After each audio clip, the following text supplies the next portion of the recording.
नमस्कार, आप देख रहे हैं जेएमटी न्यूज़ और मैं हूं आपके साथ मानसी यादव।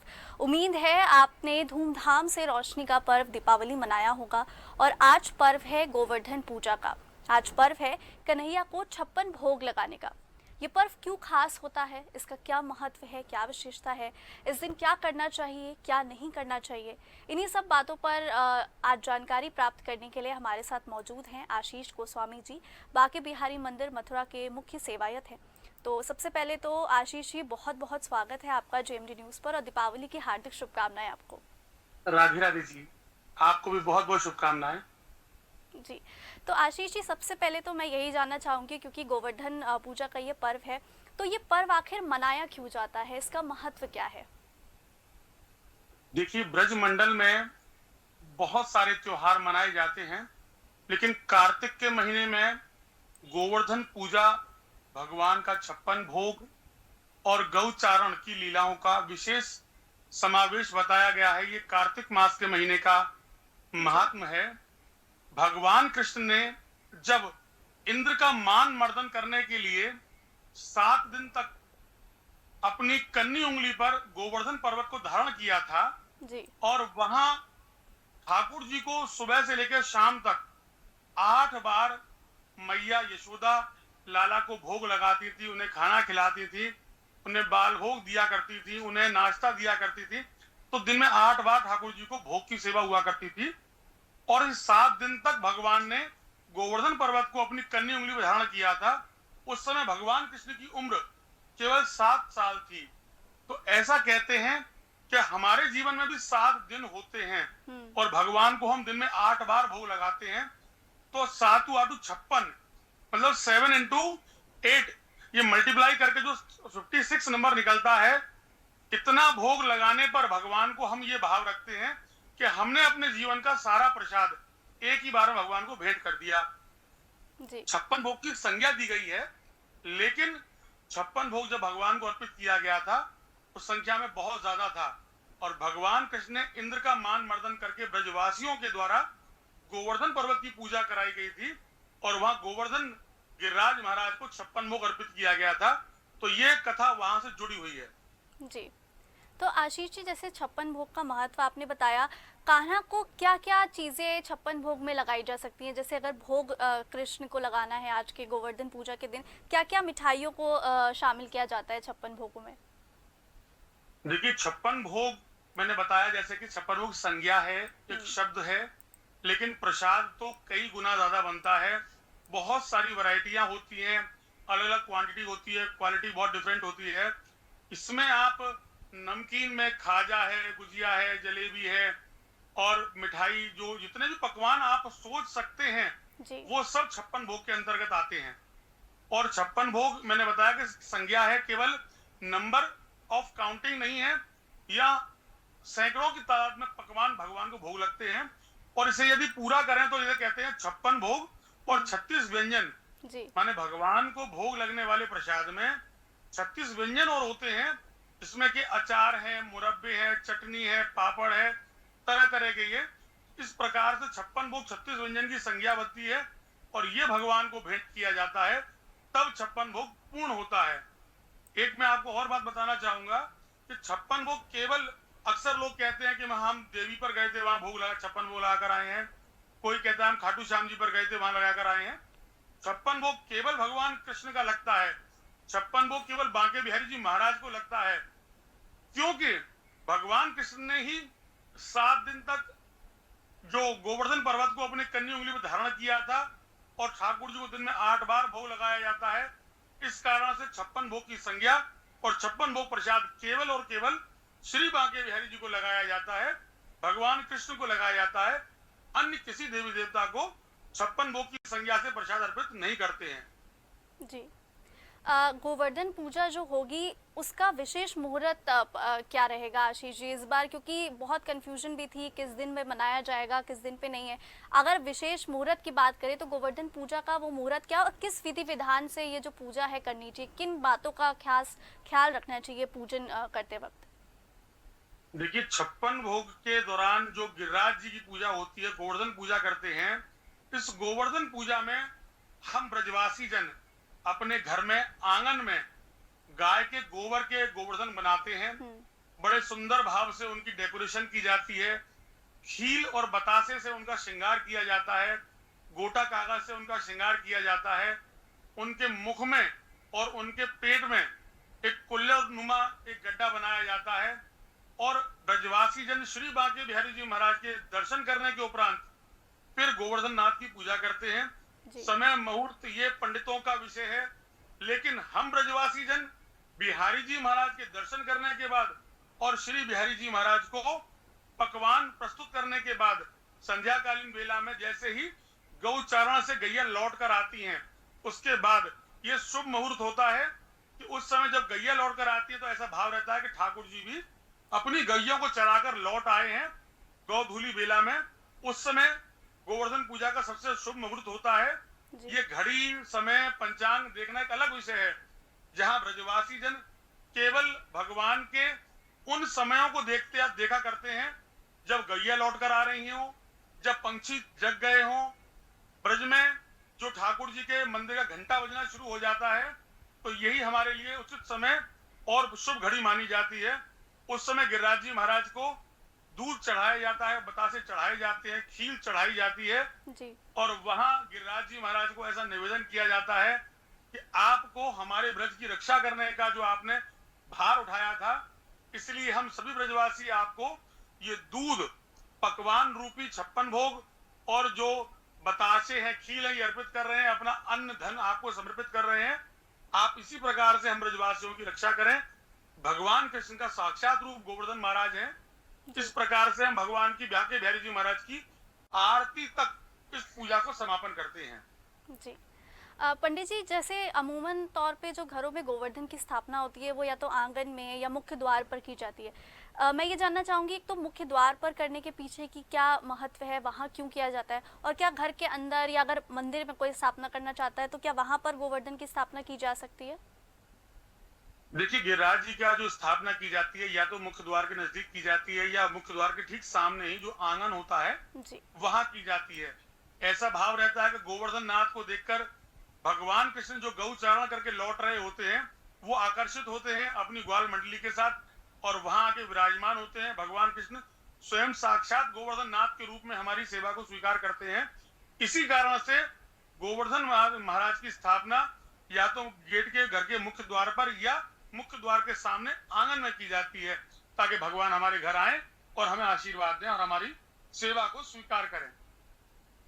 पंडित जी, मैं आपसे अन्नकूट के बारे में भी जानना चाहूंगी कि आखिर अन्नकूट क्या होता है और इसमें कौन कौन सी सब्जियां होती है जिन्हें शामिल किया जाता है और इसके पीछे का क्या महत्व है? देखिए, अन्नकूट का तात्पर्य रहता है कि जिस समय भगवान कृष्ण को भोग लगाया गया था, बड़े सारे पकवान बनाए गए थे, लेकिन ब्रज में इसको विशेष रूप से गड्ढ की सब्जी माना जाता है।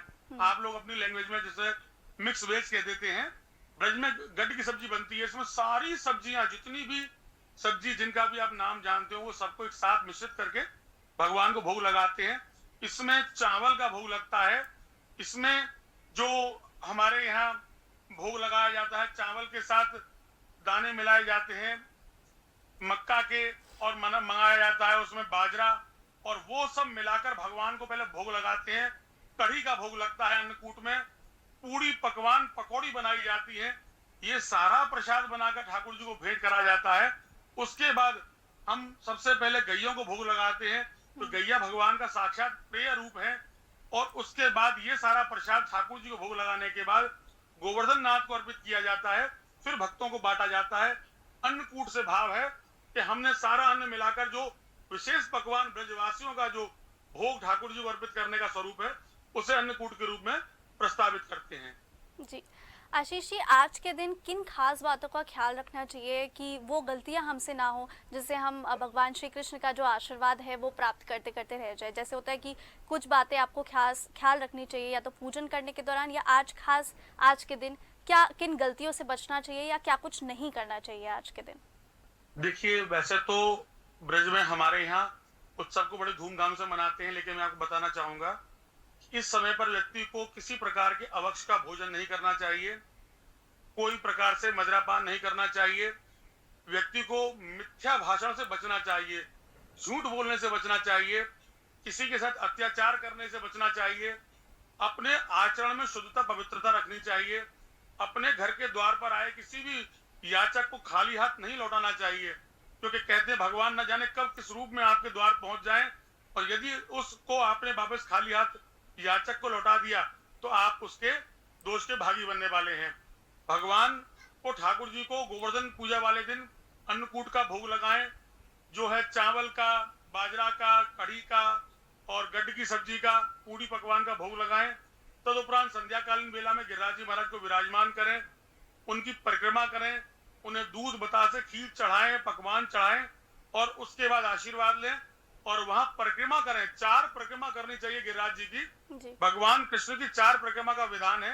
कहते हैं 3 लोक की परिक्रमा यहाँ और 1 चौथी परिक्रमा भगवान के बैकुंठ की, गोलोक धाम की लगाई जाती है।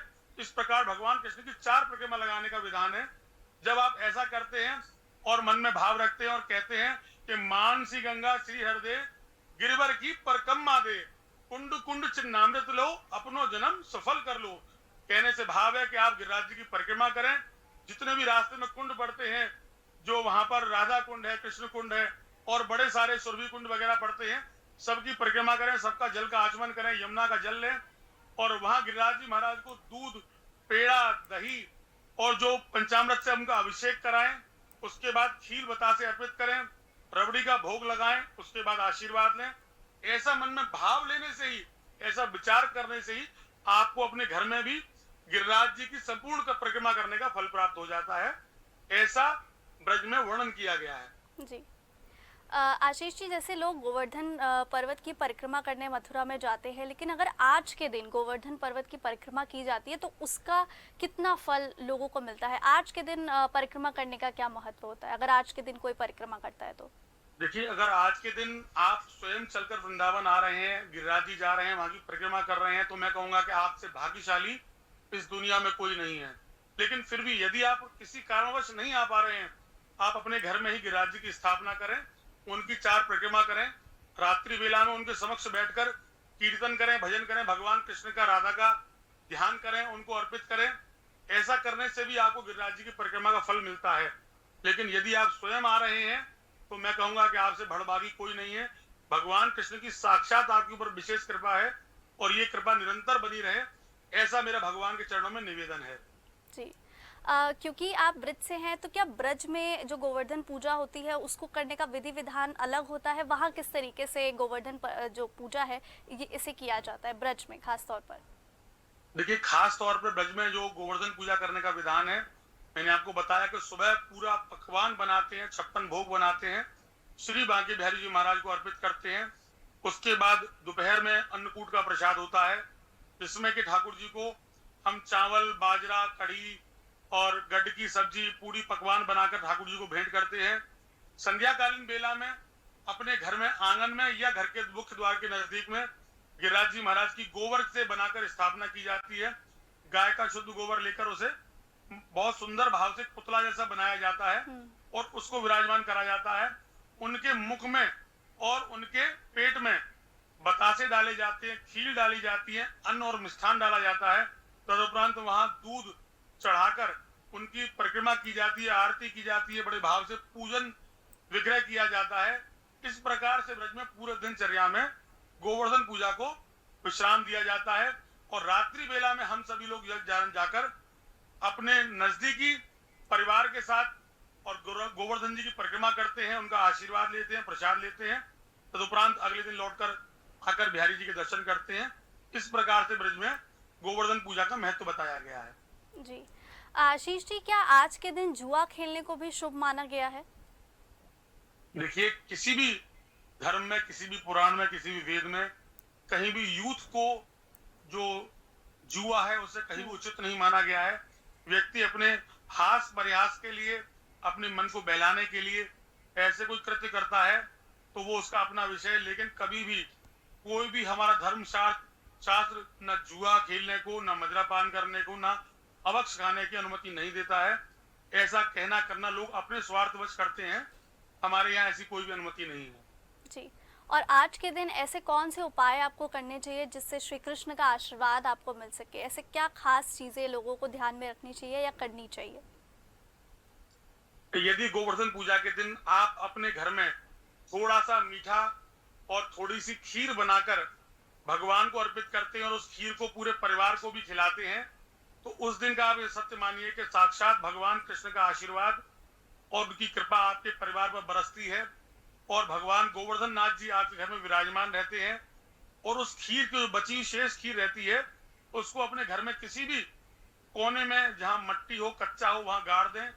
वहां रहने से आपके पूरे घर में धन धान्य बना रहेगा, आशीर्वाद बना रहेगा, भगवान कृष्ण की कृपा बनी रहेगी, क्योंकि गोवर्धन नाथ ही वो एक देव हैं जो जी ब्रजवासियों की रक्षा करते हैं इंद्रदेव के द्वारा और अनेक अनेक विपदाओं के द्वारा।